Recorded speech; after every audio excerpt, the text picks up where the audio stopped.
Nobody should stay home on the voting day. Everybody must go out and vote for President Museveni and vote for NRM group at the local level so that this NRM government can continue to lead our nation to a better place tomorrow. You, the people of West Nile who live here, you know what peace means. When there was no peace, you had to be in exile in Congo and in South Sudan. And you are talking of refugees who are here. There are refugees here because there is peace in Uganda. Therefore, you need to preserve that peace by supporting the NRM. And you have seen what NRM has done.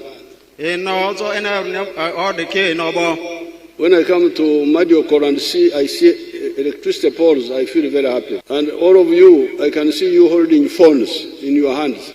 That is all part of the economic infrastructure. The next government, when you support us, the plan is to grant aid primary schools in the 14 parishes that will not have primary schools. In the coming government, if you elect us, I will ensure we recruit about 50,000 additional teachers so that excuse of teachers not being enough stops, and provide completely free education for the children of the poor. Download the app on App Store or Google Play Store now. Vision Digital Experience, the future of media.